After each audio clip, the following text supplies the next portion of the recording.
Здравствуйте, я Игорь Николаев, и мы продолжаем наши беседы у камина. А сегодня остановимся на таком интересном документе, как справка о заработных платах федеральных государственных служащих.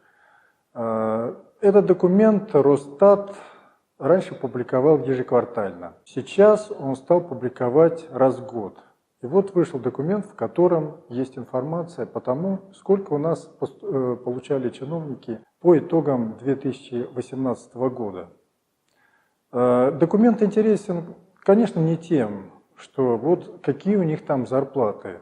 Интересны другие параметры. Как средние заработные платы федеральных чиновников соотносятся со средней заработной платой по стране, к примеру. Это важный индикатор на самом деле. И очень интересно сравнить, а что происходит в других странах. Средняя заработная плата федеральных чиновников, то есть работников центральных аппаратов, министерств и ведомств, других госорганах в 2018 году составила 126 600 рублей.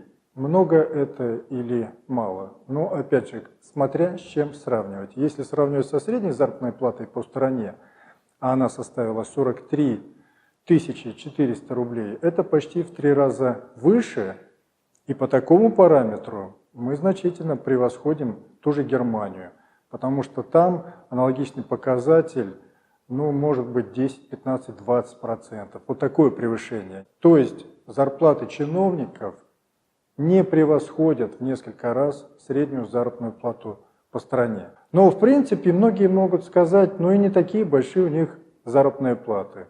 Тем не менее, еще некоторая конкретика. Самая высокая заработная плата в 2018 году была, не в администрации президента Российской Федерации, в аппарате правительства 240 тысяч рублей. В администрации президента получали меньше, 236 тысяч рублей.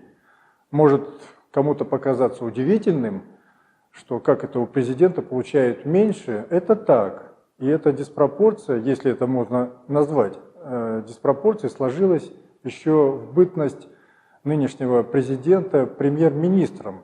Был такой период в нашей истории. Вот тогда в аппарате правительства и стали получать больше, чем в администрации президента. Чем еще интересно администрации президента, укомплектованность должностей там отнюдь не стопроцентная.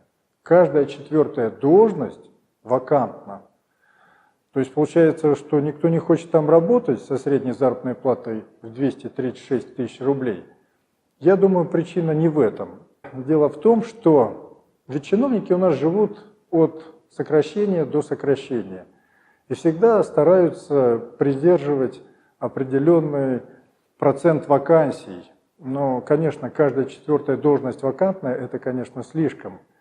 И тем не менее, в том числе поэтому такая большая доля вакантных должностей. Например, в МИДе укомплектованность должностей почти стопроцентная, 97%. Вообще МИД у нас и лидер среди министерств по уровню заработной платы, больше 151 тысячи рублей. Конечно, по международным меркам это небольшие деньги, но все-таки это лидирующая позиция, если сравнивать МИД с другими министерствами и ведомствами. Вот такие уровни зарплат. Опять же, как к этому относиться? Относиться к этому надо следующим образом. Это средняя заработная плата. Это не значит, что все так получают. На рядовых должностях на самом деле там можно встретить и зарплаты в несколько десятков тысяч рублей. Это немного. А высокопоставленные чиновники получают вполне себе приличные деньги. О соотношении, о разнице в зарплатах я уже говорил. Это диспропорция. Так быть не должно. И укомплектованность должностей, она вызывает определенные вопросы, которые тоже надо решать.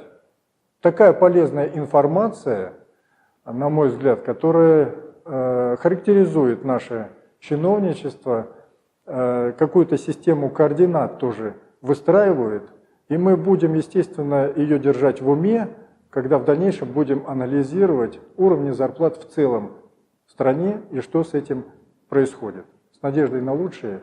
С вами был Игорь Николаев.